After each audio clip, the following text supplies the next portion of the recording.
이번엔 전략 플러스 시간입니다. 도움 말씀에 크래프트 테크놀로지스 오기석 에이펙 대표 나와 계십니까? 안녕하십니까? 네, 안녕하십니까. 네, 오랜만에 스튜디오에서 뵈니까 더 반가운 것 같은데요. 저도 마찬가지입니다. 네, 우선 CPI가 최근 둔화되는 모습을 보이면서 네. 시장이 굉장히 환호하고 있습니다. 미국의 6월 CPI 하락이 의미하는 부분부터 짚어주시죠. 우선 한마디로 요약하자면 변곡점 혹은 이제 다들이 지금 시장에서 기다렸던 그 시점이 왔다라는 생각을 먼저 할 수 있을 것 같고요. 지금 CPI가 미국 기준으로 지금 3% 예. 상승을 했고, 그리고 시장의 예상치인 3.1%보다도 지금 낮은 수치를 기록을 하고 있습니다. 또 일부 인플레이션 지표 같은 경우는 지금 소수점까지 포함하면 2.97%거든요. 그러니까 결국은 페드의 타겟 인플레이션, 타겟 레이트인 2%에 굉장히 근접했다라고 이제 이야기를 할 수 있을 것 같고요. 지금 2021년 3월 이후 2년 3개월 만에 최저치를 기록을 하고 있는 상황입니다.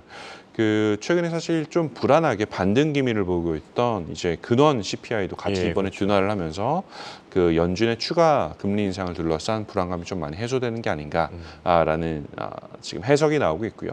그런 해석이 지금 지난 이틀간의 시장의 상승을 대변한다라고 볼 수 있습니다.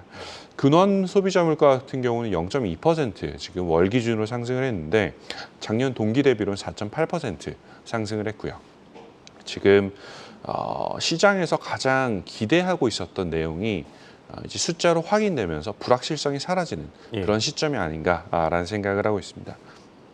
자, 그렇다면 이렇게 인플레이션이 둔화되고 있는 환경이라면요. 네. 연준의 금리 인상 추세도 조금은 주춤해질 가능성이 있지 않겠습니까? 네, 사실 지금 인플레이션 그 자체가 중요한 게 아니라 연준의 금리 인상이 어떻게 될 것인가라는 그렇죠. 부분이 더 중요한 부분인데, 연준의 7월 같은 경우는 지금 화면에서 보시는 것처럼 인플레이션이 둔화됨에도 불구하고 여전히 한 95% 정도는 금리 인상이 한 차례는 있을 거다라는 건 현재 시장에서 모두 다 기대하고 있는 그런 상황입니다. 지금 인플레이션이 둔화되고 있긴 하지만 여전히 연준이 기대하는 속도만큼은 미치지 못한다라는 이제 일각의 해석도 있는 상황이고요. 지금 7월 금리 인상은 어쩔 수 없다라고 하더라도 7월 이후 그 다음 금리 인상이 어떻게 될 것인가가 오히려 시장의 기대치인데, 원래 연준 같은 경우는 9월에도 한 차례 더 금리 인상을 할 것이다라는 그런 발언들이 많았지만 현재 시장에서는 9월에는 사실 금리 인상의 가능성이 크게 보고 있지는 않고요. 조금 더 길게 봐서 11월까지 간다라고 하더라도 지금 추가 한 차례 한 차례 이상의 금리 인상이 있을 가능성은 약 한 20% 내외 정도에 불과하긴 합니다.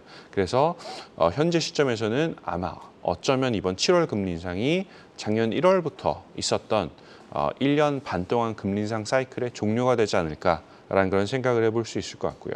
현재로서는 여전히 고금리, 절대 수준 기준으로는 이제 고금리이기 때문에 시장에 스트레스가 발생하는 상황이지만 올 하반기에는 금리 환경이 현재보다는 나아질 수도 있다라는 기대를 같이 가져보게 하고 있고요.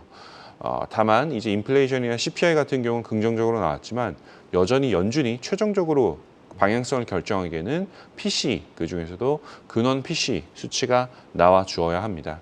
이 수치 같은 경우는 시간은 좀 기다려야 되지만 어젯밤에 발표된 생산자 물가 지수 같은 경우도 지금 예상보다 낮게 나왔거든요. 그걸 감안해 보면 연준이 제일 중요하게 보는 PCE 데이터도 조금은 개선될 가능성이 있지 않나라는 이제 희망적인 섞인 발언 분석 먼저 해볼 수 있을 것 같습니다.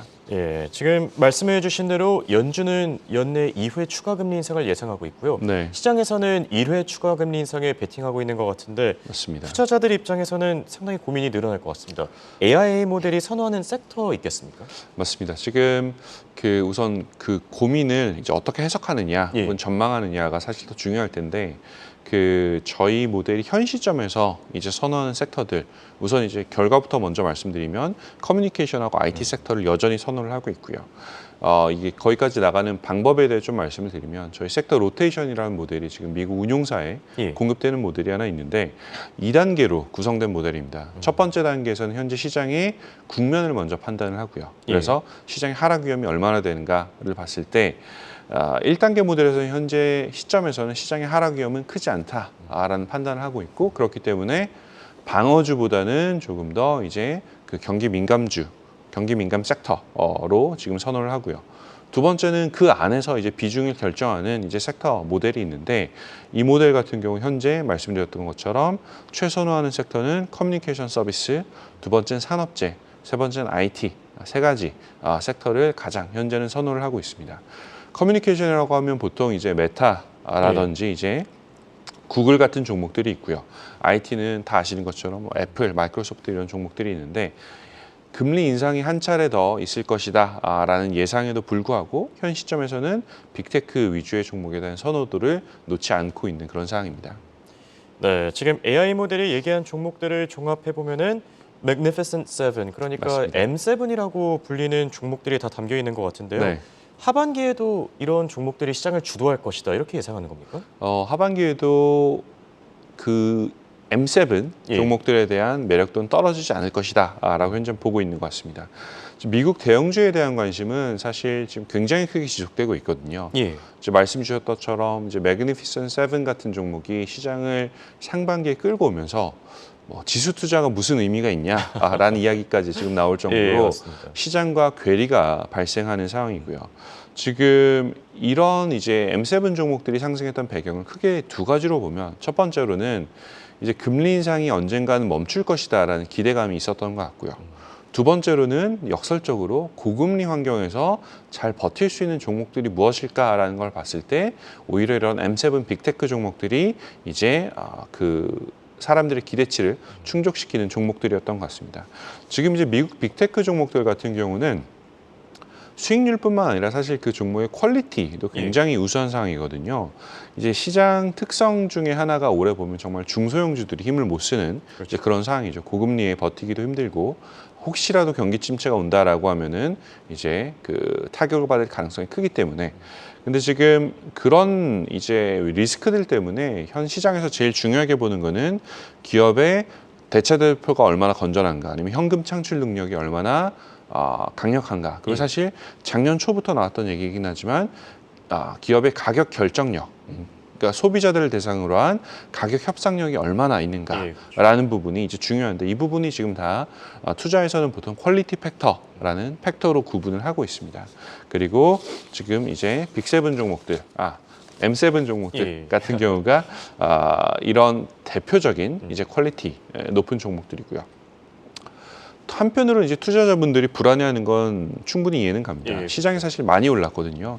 지금 뭐 일본 같은 경우도 굉장히 많이 상승했고 인도 같은 경우도 다른 나라 얘기긴 하지만 인도도 지금 그 최고점을 찍고 있는 상태이고 지금 미국 같은 경우도 많이 상승했습니다. 오늘 4,500을 넘겼거든요. 드디어 넘겼군요. 4,500까지. 사실 4,500의 의미가 있다라고 생각하는 게 올해 사실 시장이 안 좋을 땐 4,000을 넘느냐 못 넘느냐. 그렇죠. 4,000선이 이제 사실 이제 하단으로 봤을 때는 투자자 센티먼트에 걸리는 지표이고 4,500 부분부터는 훨씬 더 이제 시장의 추가적인 상승 여력이 이제 혹은 여력이라고 봐도 되고 아니면 포모가 존재하는 그런 시장이다라고 볼 수가 있을 것 같은데 그 포모라는 이제 이야기를 지금 드리는 이유 중에 하나가 현재 시장에 최근에 이제 기사들도 많이 나오고 분석도 많이 나왔지만 현금성 자산에 굉장한 이제 자금이 몰려 있는 상태입니다. 특히 이제 금리가 높은 상태이다 보니 이제 단기적으로 이제 예금성, 뭐 MMF라든지 이런 자금에 지금 미국에서도 자금이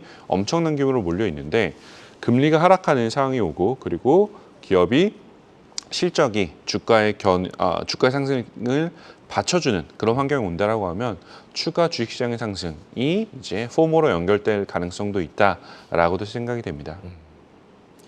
네, 알겠습니다. 지금 뭐 포모 현상도 있고요. 앞으로 뭐 주가가 오를지 내릴지 좀 고민되는 분들 많을 것 같은데 투자 전략 전해주셨습니다. 지금까지 도움 말씀을 크래프트 테크놀로지스 오기석 에이펙 대표였습니다. 감사합니다. 감사합니다.